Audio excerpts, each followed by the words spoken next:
Ladies and gentlemen, my name is Paul Heyman, and I serve as special counsel and the wise man to your tribal chief, Roman Reigns, the undisputed, uncontroverted, unquestioned leader of the Bloodline, the most dominant group in recent memory and in the entire history of WWE. The Bloodline has all the damn gold! For nearly 40 years, I have worked for, alongside, and even employed the absolute greatest superstars to ever do it. Just how dangerous do you want to live? I've created the Dangerous Alliance, led an extreme revolution with ECW, and managed the most legendary of all champions. And for me, none of that compares to the relationship I've built with the Anoa'i, Fatu, and Maivia families, the triumvirate that composes this dynasty that we know more colloquially as the Bloodline. My time with this family goes back 40 years. I've led them into battle, strategized with them, and have watched their children grow into top-tier superstars who have also created their own impressive legacies. And so it is my great honor to serve as your host for the WWE2K25 showcase featuring a dynasty like no other, the Bloodline. When you look at this incredible family tree, this is proof that there is only one royal family in professional wrestling, bound by blood. A blood bond forged between High Chief Peter Maivia and Amatua Anai Anoa'i, the father of Afa and Sika, the wild Samoans, created a force that has dominated professional wrestling for over 5 decades. An elite collection boasting names like the Wild Samoans, Afa and Sika, as well as The Rock, Rikishi, Umaga, Yokozuna, Nia Jax, Jimmy and Jey Uso, Solo Sikoa, Jacob Fatu, and of course, your tribal chief, Roman Reigns. They've owned championships, filled arenas, packed stadiums, broken box office records, years and decades of dedication to the craft, perfecting their art with each passing generation, ultimately leading us to right here, right now, with the Bloodline having dominated WWE for the last half decade. As your humble wise man, it is my duty to take you through some of the most ferocious battles featuring the greatest warriors in the family. Not everything goes according to plan, and this year we're going to give you a chance to right the historical wrongs and change history to bring more glory to the Bloodline. It's our showcase, after all. Honestly, their only real competition is themselves. Acknowledge me! All of this fighting amongst each other, this constant power struggle, no, I won't let all of that ruin this moment. Because it's not just about Solo Sikoa or Roman Reigns. It's not just about the Usos. It's about every single member of their family that came before them, who built the lineage and who made them into the superstars that they've become today. It's been said elsewhere that wrestling has more than one royal family. That's undeniably true. Also undeniably true is that for all of those other families, there's only one Bloodline dynasty. In a family that specialized in brute force over the years, perhaps no one better personified this than Rodney Anoa'i, nephew to the Wild Samoans, better known to the WWE Universe as the mighty Yokozuna. Bloodline! The family's first world heavyweight champion, Yokozuna arrived to WWE in the fall of 1992. An imposing behemoth, to say the least, Yokozuna would make an immediate statement, winning the 1993 Royal Rumble just a few months after his debut. This victory would grant him a WWE Championship match at WrestleMania 9, where he took on Bret the Hitman Hart. This meteoric rise to the top was only a hint of the dominance Yokozuna would have on WWE for the next year. 2 WWE championships, a WWE Tag Team Championship, victory over the era's titans like Bret Hart, Undertaker, Lex Luger, and Hulk Hogan. Yokozuna is my middle name. I'm named after my uncle. I carry it with like so much pride and weight on my shoulders just because of like what he's done for this business and like who he is as a person too. It's a cool middle name to have, man. I represent it with the pride, man, that I have.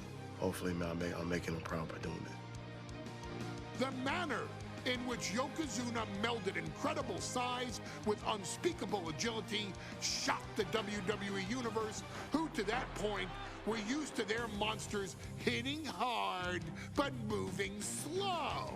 Yokozuna broke the mold, punishing opponents with super kicks, uranagis, leg drops, and of course, his devastating banzai drop. A maneuver so effective that once it had connected, nobody kicked out of it. Nobody.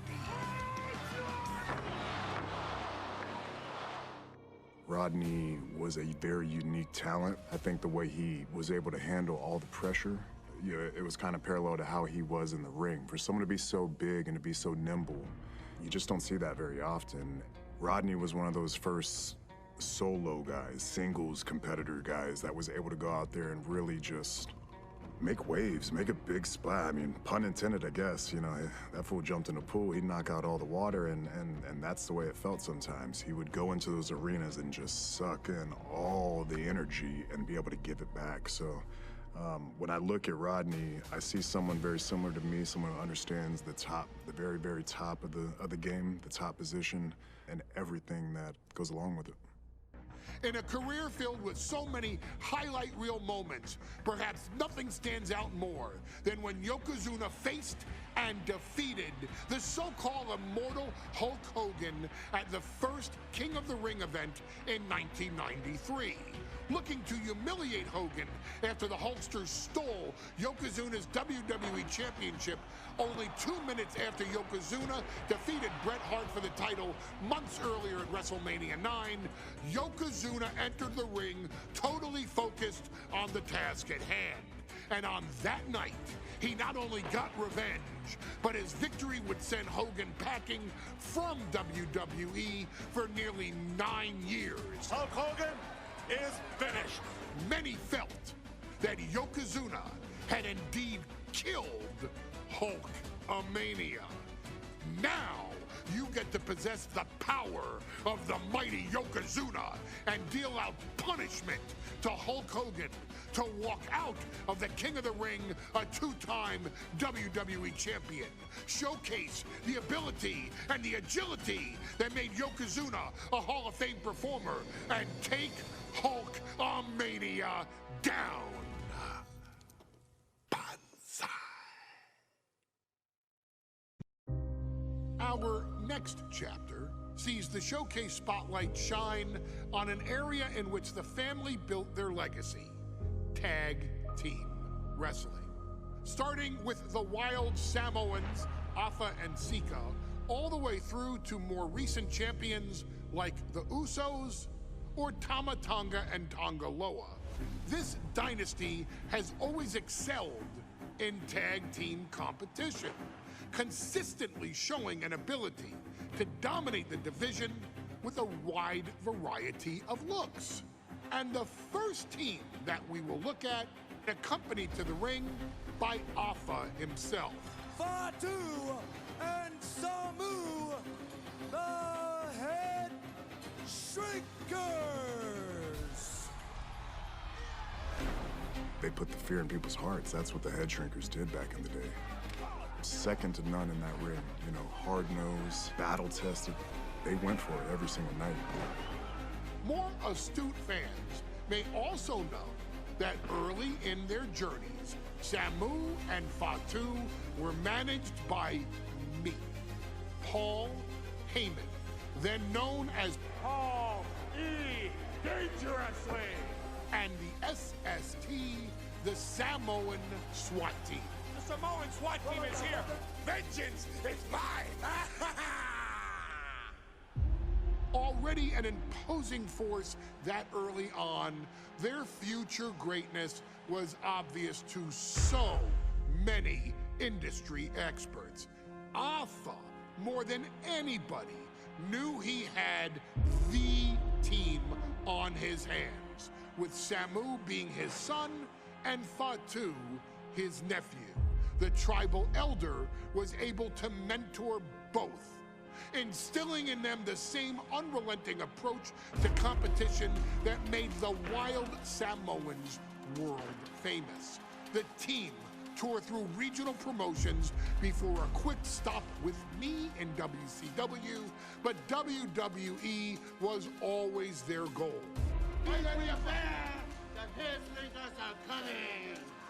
Upon arrival, it was clear that the dynasty's next generation had indeed arrived, immediately drawing comparisons to their world-renowned predecessors.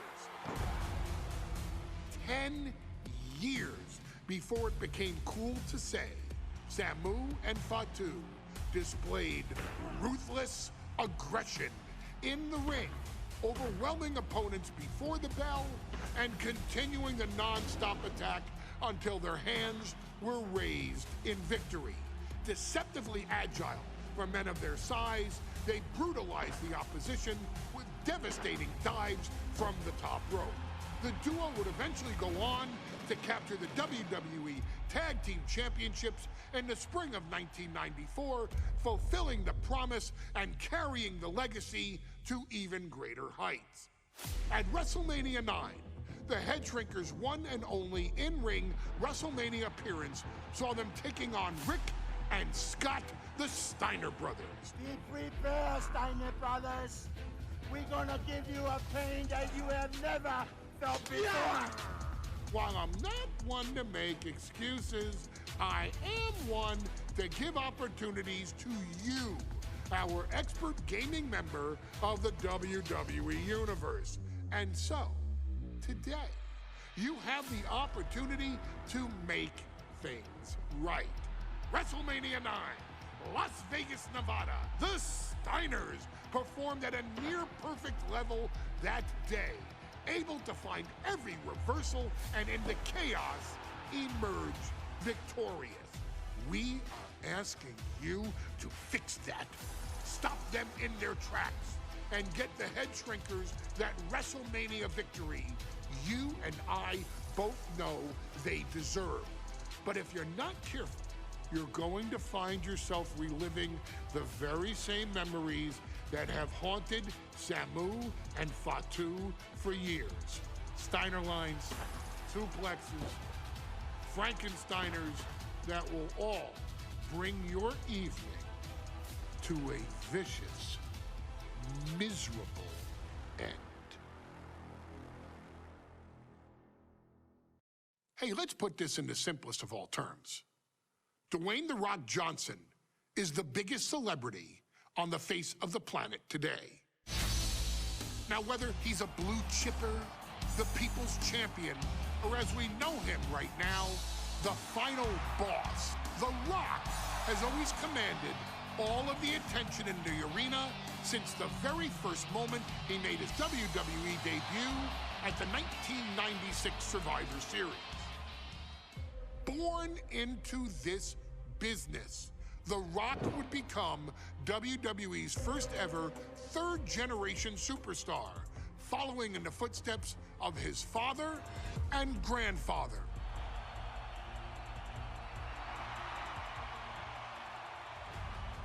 Who had competed in WWE rings before him. Dwayne had the huge responsibility. There's a legacy, and you have to take it so seriously.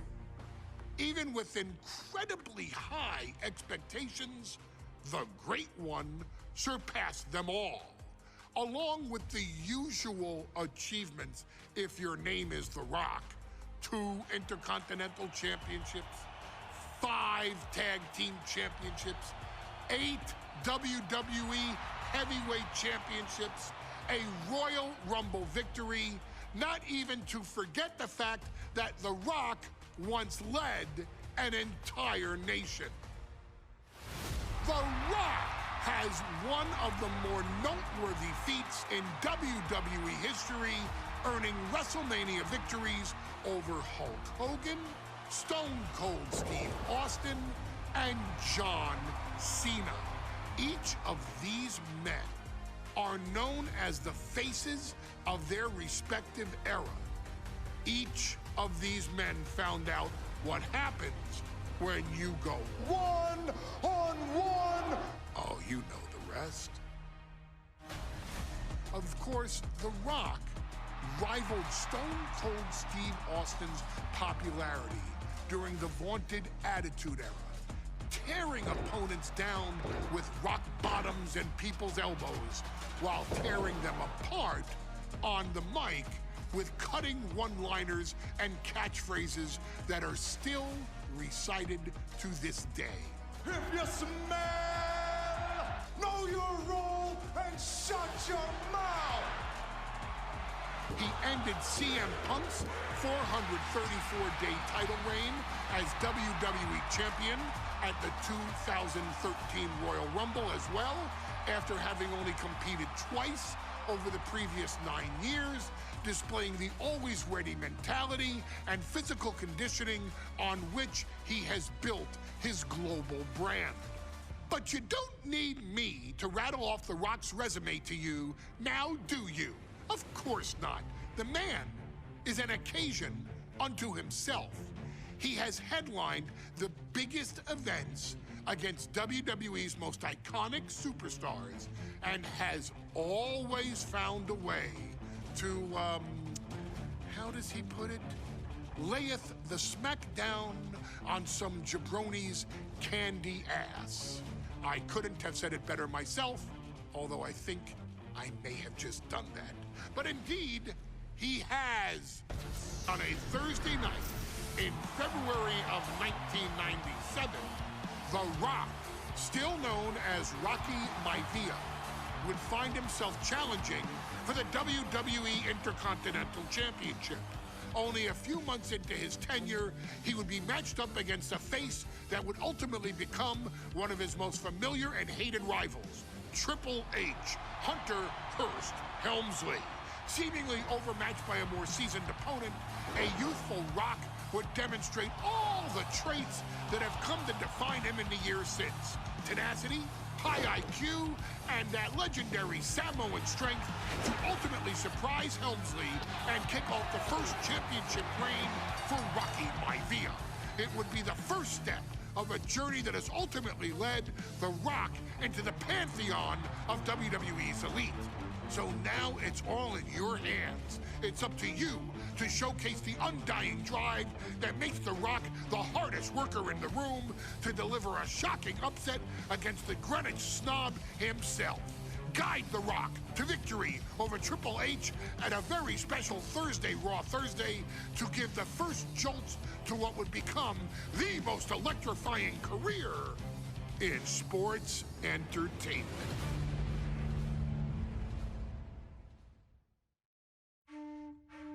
In a family of elite combat athletes and top-tier performers, the final boss has always stood out, even when he was just a blue chipper. But there wouldn't be a final boss. There wouldn't even be a bloodline if it wasn't for The Rock's grandfather, the High Chief Peter Maivia. You can think of him as the first boss. Predecessor to the tribal chief. He is one of, if not the foundation for our family. The Anoa'i Fatu Maivia wrestling dynasty. I don't think there's anybody more responsible for what's going on now than the High Chief himself. Peter Maivia isn't simply one of the two principals behind the sacred blood bond.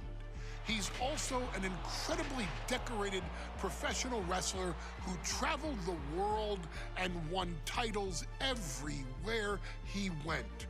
New Zealand, Japan, Europe, and here in the United States, where he enjoyed especially successful runs in Hawaii and California. Maivia would eventually find his way to WWE, engaging in legendary battles with the likes of superstar Billy Graham. His larger-than-life personality would win the WWE Universe over in short order, as it had throughout his entire career. In the ring, High Chief Peter Maivia was a potent blend of brawn and grappling technique, often muscling his opponents down to the mat through a variety of joint locks and then switching to more painful holds once grounded. His sleeper hold and stump puller were both feared and renowned, and make no mistake about it, Maivia knew there was always more than one path to the ultimate victory. Out of the ring, High Chief Peter Maivia also ran one of the most successful wrestling promotions on the planet, Polynesian Pro Wrestling, based out of Hawaii, showing his mastery of the business in every aspect. His induction into WWE's Hall of Fame class of 2008 was supremely deserved, forever enshrining Peter Maivia as the legend he always was. And now, we present to you the opportunity to walk in the boots of the legendary High Chief Peter Maivia, facing off against one of the most legendary WWE rivals, George the Animal Steele. You will settle this score once and forever, and showcase the overwhelming strength of Peter Maivia, which has ever since remained as a hallmark for every single solitary member of this bloodline. Steele is no easy battle, though. He thrives in the chaos, one of pro wrestling's true madmen. He'll even try to eat part of the ring if he thinks it'll help him break you down. So do your best and honor High Chief Peter Maivia properly with a resounding victory. She's not like most girls. She's also not like most WWE superstars. Nia Jax, the reigning queen of the ring, is a reckoning, a force of nature that blitzes right through her competition. A cousin of The Rock, Nia Jax arrived in NXT almost 10 years ago with astronomical expectations. Undaunted, Nia Jax would dominate early opponents, finding herself competing for the NXT Women's Championship mere months after her debut. It did not take long for those running Raw and SmackDown to take notice. Well, our next pick, Nia Jax! And Nia Jax would join the Raw roster as part of the 2016 draft lottery. And since joining the main roster, absolutely no one has been safe from Nia Jax. She is a two-time women's champion. She is a two-time women's tag team champion. She competed in the men's Royal Rumble match in 2019, even getting an elimination while in the ring. Nia Jax looking to eliminate. She does. She's battled standouts like Charlotte, Bayley, and Becky Lynch. And all the while, she has left undeniable destruction in her wake. In the ring, she applies many of the same tactics that once benefited Yokozuna, even using her own version of the Banzai Drop, known as the Annihilator. And just like its namesake, if it connects, your night is over. And Nia Jax remains driven for even more success, jumping at any opportunity to prove her dominance. This last year, that included entering into the 2024 Queen of the Ring tournament after earning victories over Naomi, Jade Cargill, and Bianca Belair. Nia Jax would fight her way into the finals, taking on former NXT Women's Champion Lyra Valkyria. Valkyria built a lot of momentum, defeating Dakota Kai, Zoe Stark, and Io Sky to punch her ticket into the final at the Queen and King of the Ring. With an obvious game plan, Lyra would look to stick and move, avoiding the colossal attacks of her opponent.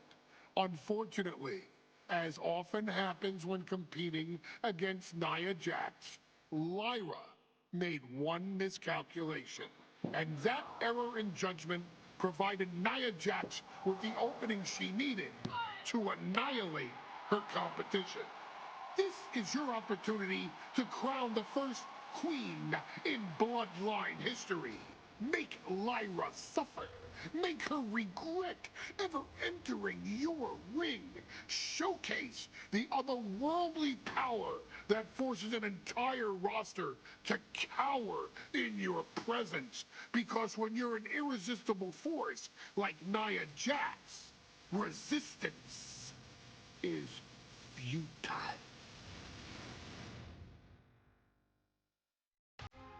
I'm sure you will agree with your wise man. Many WWE superstars say they will do whatever it takes in order to achieve success. Quite often, it's a bunch of BS. But if you're lucky, you may run into someone who is willing to look out for the group. Someone willing to make sacrifices. And for this family, there was no one better than Rikishi.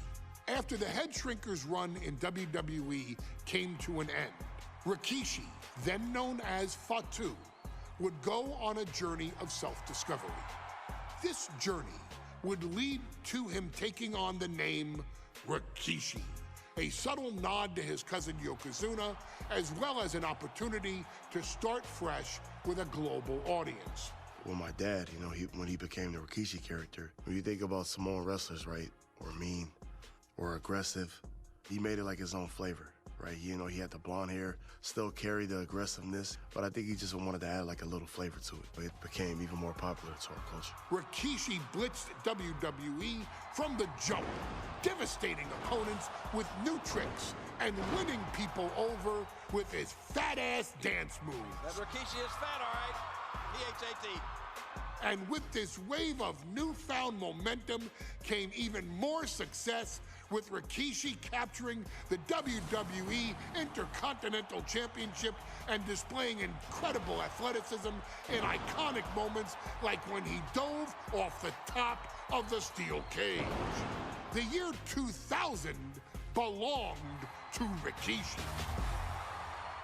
But little did anyone know, Rikishi held a dark secret regarding a decision he'd made not for his own benefit, but for the benefit of the family.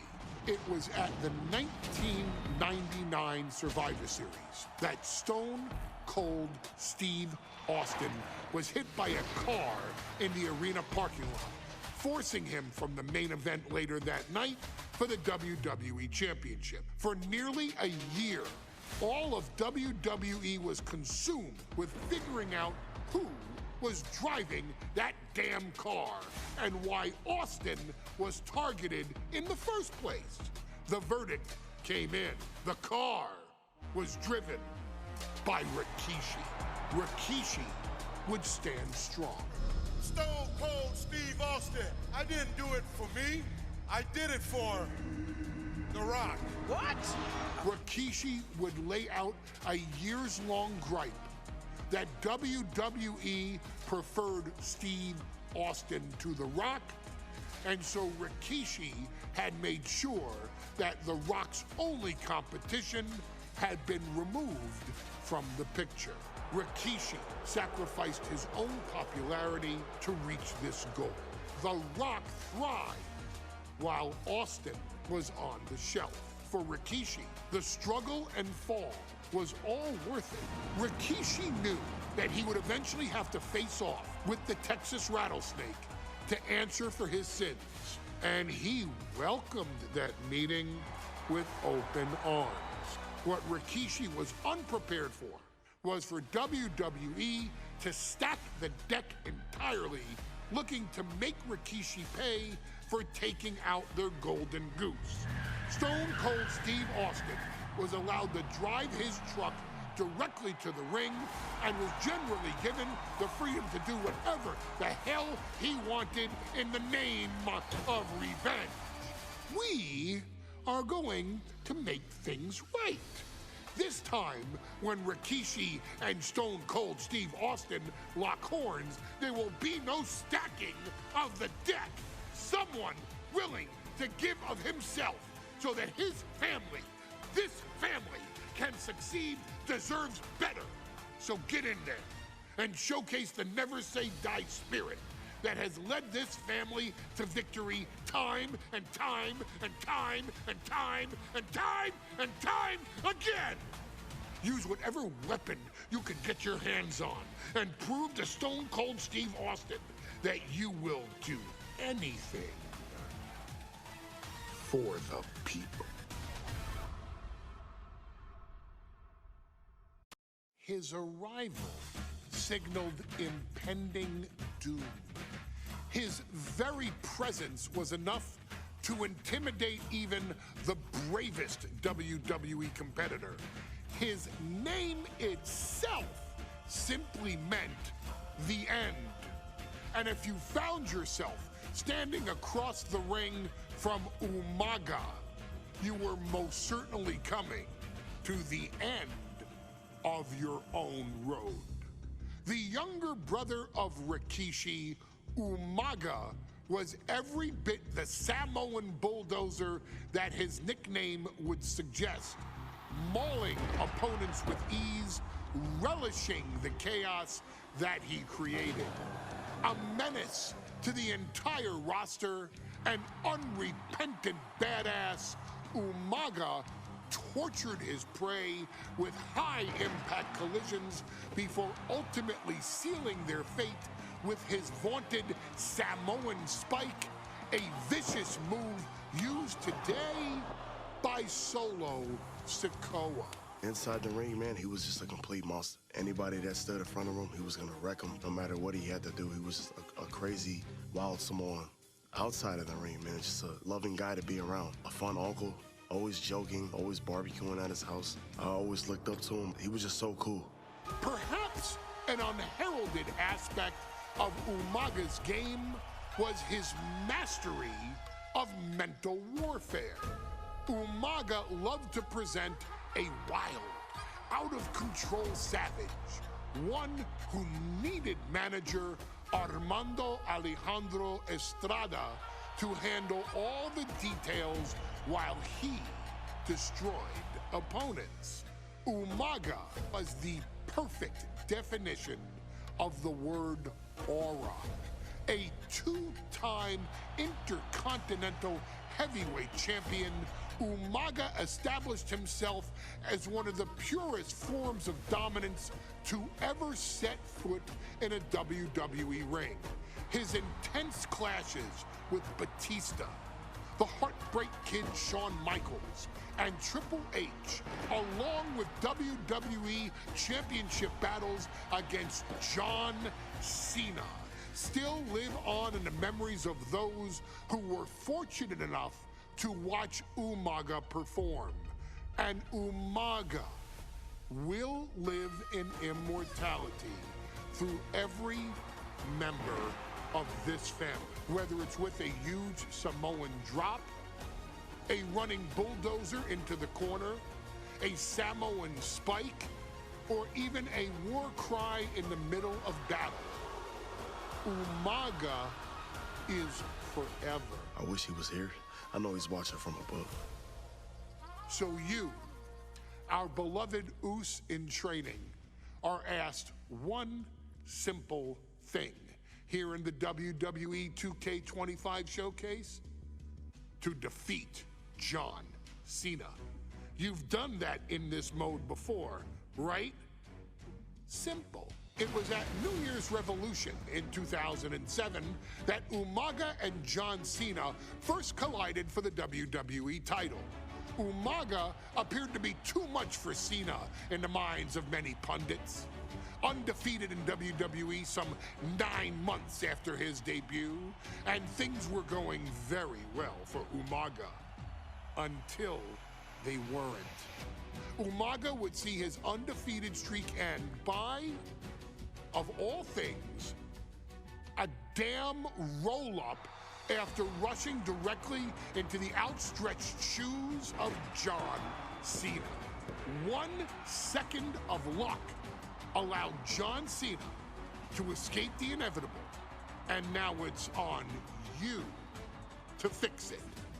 Head into that ring, showcase Umaga's cruel brutality, and get Umaga the WWE Heavyweight Championship victory that he should have gotten in the first place. I assure you, my dear friend, Armando Alejandro Estrada will make sure nothing else goes wrong if you take care of business inside the ring. Hey, in WWE, things move really fast. If you aren't present in the moment, it can feel like a year goes by in only 2 or 3 minutes. That's why you always have to make time to make sure that you check. Hold on. Did I just hear myself say 3 minutes? Stop. Can you believe I'm actually doing Eric Bischoff's shtick? In the early 2000s, few words sent a shudder through the roster like the words 3 minutes, summoning the fearsome duo of Rosie and Jamal, collectively known as the 3-minute warning. Initially hired by the aforementioned Raw general manager Eric Bischoff to interrupt anything he didn't find to be entertaining. You're just not entertaining me. 3 minutes are just about up. The two instantly made their mark in WWE with their complete and total decimation of anyone that was targeted. Their formula was really simple. 2 bruisers with surprising quickness who took pleasure in throwing opponents all around the ring with reckless abandon. And the trail of bodies left in their wake remains a testament to their devastation. Rosie, older brother of your tribal chief, Roman Reigns, and Jamal, who would in time develop his skills further and take the name of Umaga, were about instant gratification. They treated matches like a race, seeing how much damage they could fit into the shortest time possible. The 3-minute warning with my brother and my cousin, it was just one of the coolest gimmicks of all time to me. It was catchy, you know what I mean? Like, you kind of knew what was happening. And I feel like we all remember when the 3-minute warning hit for the first time. You know, the whole Den TV area just lit up. Every match was a train wreck, as the two would use their size to overwhelm most opponents, coupling that with incredible tag team maneuvers to increase the carnage to its maximum levels. That approach, maximizing damage while minimizing time, was a 3-minute warning signature. The team itself saw its run in WWE last for a little over a year, but in that time managed to make such an impression with the WWE Universe that it still resonates today. They are proof of the impact anyone can make if they capitalize on their opportunities, as 3-minute warning did every single time. It was a short-lived gimmick, but it was a really cool gimmick, and I just think it shows the versatility of, hey, if you need us to go out there and tell you a Broadway story, I'll cover 2 hours if you like.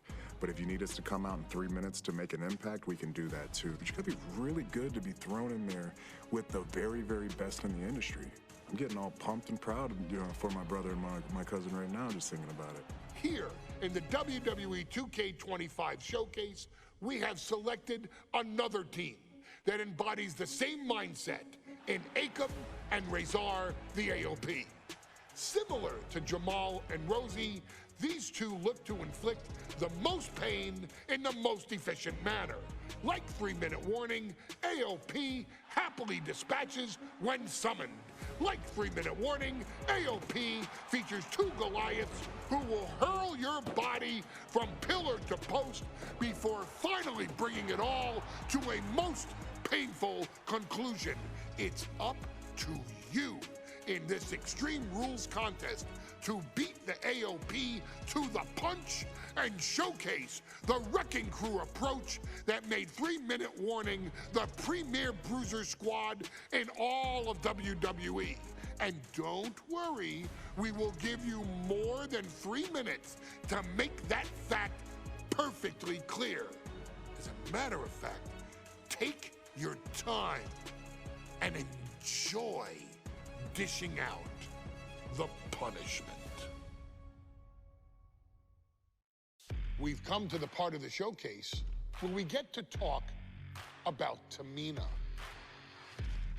Ever since walking in WWE, shoulder to shoulder with the Usos, Tamina's alliance with this dynasty has never been in question. I remember watching Monday Night Raw, and I seen Tamina debut with my brothers. It was a pretty cool, dynamic, right? Two of my brothers and Tamina. Together, Tamina and the Usos helped each other navigate through a trial-filled first year in WWE, making sure they all survived together. In later years, Tamina has formed alliances with both Naomi and Nia Jax, honoring this family's connection. While Tamina has looked to create her own name in the industry, she has never missed a chance to acknowledge her place in this family either. Trained by Afa and Sika, the wild Samoans, Tamina was instilled with the same instincts that have carried each member of this family to wrestling glory. Her in-ring approach is similar to many in the Bloodline. Quick striking, high-impact attacks, and smothering holds. As capable with a super kick or a big splash as anyone else, Tamina has maintained a remarkable level of success in her WWE career. A constant contender, Tamina has competed for the Women's Championship on many occasions. She's also held the Women's Tag Team Championships along with 9 separate reigns as the 24/7 champion. Tamina has proven capable in any environment against any opponent. Tamina is always the perfect test for a rising contender. Defeating Tamina proves that you're at the top of your game, and she will always expose those who aren't quite ready yet. Taking her lightly is the easiest way to book your visit to the local medical facility. Tamina has taken part in many memorable moments, but in the 2K25 showcase, we're going to give you the chance to make history. In the first ever women's Money in the Bank match, Carmella, of all people, would walk out victorious after letting someone else do all the work. Tamina, Becky Lynch, Natalya, and Charlotte Flair were all robbed of a great opportunity that night by Carmella. So this is your chance to make it right. Showcase Tamina's grit and take out the other 4 ladies in this ladder match to become the first ever winner of the Women's Money in the Bank. Carmella might still sneak out with the win. But if she does, she's doing it on her own because we're not allowing anyone else at ringside for this match in our showcase.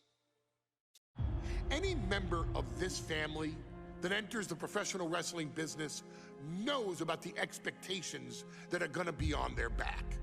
They know about the prestige that their very name carries. They know that those who came before them have accomplished so much.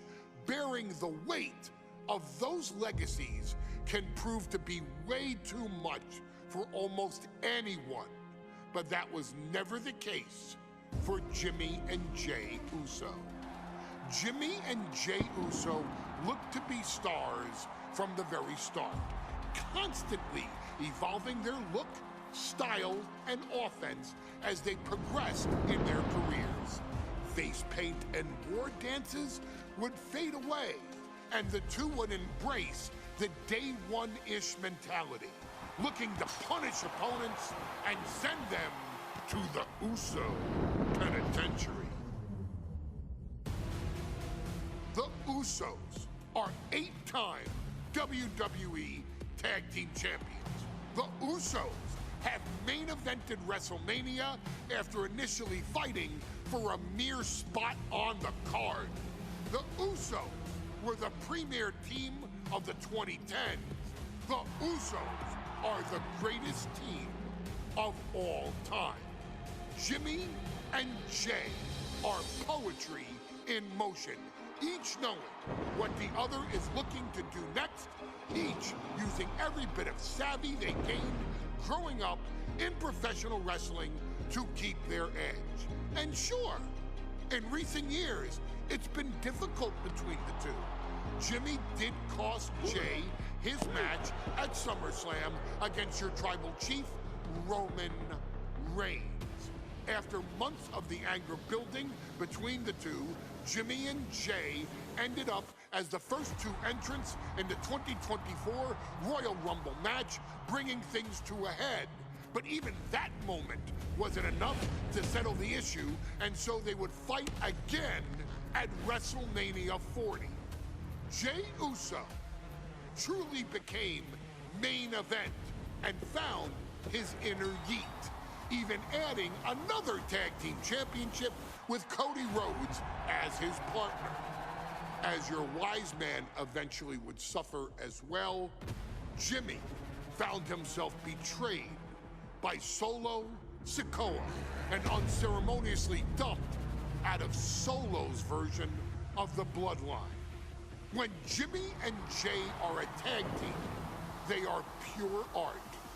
They are the reason for the resurgence of tag team wrestling's popularity over the last 15 years.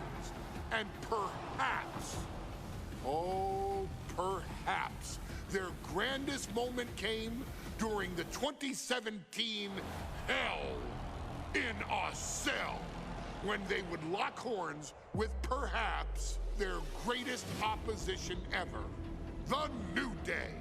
From July to October of that year, the SmackDown Tag Team titles would change hands 4 times between the two teams, both looking for ultimate bragging rights. The Usos' connection as twins always gave them an upper hand with most teams. But the New Day had their own trick, utilizing the Freebird rule to allow any 2 of the 3 members to compete in any match. Jimmy and Jey could never know for sure who the opponents would be, with a different game plan needed for each iteration.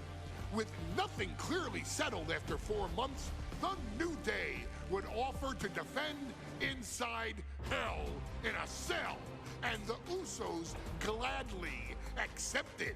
We've seen the Usos showcase tag team wrestling at its most beautiful. Now we want you to showcase the brutality that exists within Hell in a Cell. Big E and Xavier Woods are going to use everything at their disposal to take you down. But you've been down since day one. Now it's time to force the New Day to realize there's nothing wrong with them being in second place, and there's nothing that's stopping you inside hell in a cell.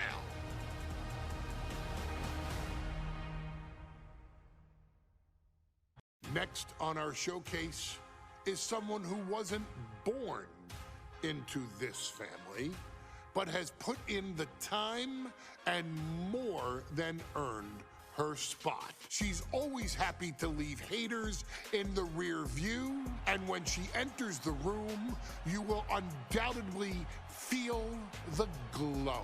Of course, I'm talking about Naomi, who many of you may know has reigned as Jimmy Uso's wife and queen for over 10 years. There's the old saying that behind every good man is an even better woman, and this could not ring more true than Naomi, who I will say is an absolute treasure.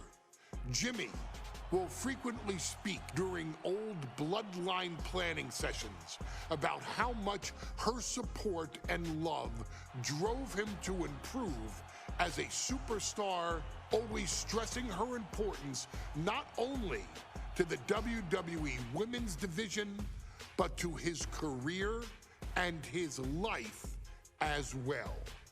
In the ring, there is no denying Naomi's skills. The former women's tag team and two-time SmackDown Women's Champion has the mental tenacity to push through the toughest part of any match and possesses breathtaking physical skills. Naomi uses her dancing background to constantly innovate with her offense, resulting in some of the most beautiful moves you will ever see, unless you're on the receiving end of them. Naomi is an inspiration to so many of our younger members of the WWE Universe, showing a new generation that anything is possible if you just put in the work and never stop believing in yourself. Naomi has battled against the very best in the women's division, taking on foes like Charlotte Flair, Bayley, Shayna Baszler, and Io Sky. My favorite moment of Naomi was when she won the title in her hometown, Orlando, at WrestleMania. To compete against that caliber and maintain the level of success that Naomi has for her entire WWE career is something worth, shall I dare say, acknowledging. Naomi has even teamed with fellow family member Tamina through the years, proving the family you choose can often be the most important. And in true Uso fashion, Naomi shows an unrelenting desire to win, to achieve greatness, and to dominate her opposition. Many mistake her smile as a sign of kindness, but they quickly realize their mistake as Naomi unleashes a flurry of kicks, flies at them with moonsaults from all angles, and then ties them up in knots. Naomi is having fun, but Naomi is never playing. And now, we take you back to the 2020 edition of Super Showdown, which saw Naomi challenge Bayley for the SmackDown Women's Championship. Unfortunately, a ridiculously lax referee decided it was just fine for Bayley to basically do whatever the hell she wanted. Bayley's, oh my gosh, she's trapping Naomi's legs in her shirt. And Naomi wound up suffering an embarrassing loss after Bayley used wardrobe to her advantage. Well, Bayley, we can pretty much guarantee that trick won't work again. This is your chance to help guide Naomi to a third SmackDown Women's Championship, and to do it by defeating one of the greatest competitors WWE has ever seen. Your wise man has nothing but respect and admiration for Bayley's abilities, but those abilities are eclipsed by Naomi's extraordinary trinity: smarts, strength, and aerial attacks that should give all of you everything you need to get the win and the title. Ladies and gentlemen, if it weren't for the next two superstars in our showcase, none of this would be possible. Because without Atha and Sika, without the Wild Samoans, there truly is no dynasty. While it was their father who made the blood oath with High Chief Peter Maivia, it was Atha and Sika who built the family up, training generations of relatives, all with the single goal of becoming the best professional wrestler on the face of the planet. And while the two would together be WWE Hall of Famers, based solely on their work as trainers and cultivators of the next generation, their in-ring successes only add to their immortality. Atha and Sika formed WWE's most dominant tag team of the early 1980s, fighting their way to the WWE Tag Team Championship on 3 separate occasions. Opponents were often defeated before the bell even rang to start the match, falling victim to the aura and the intimidation factor of having to step into the ring with the Wild Samoans, accompanied by Captain Lou Albano. The trio formed a masterful group that was able to take all opponents off their game, be it through Albano's devious schemes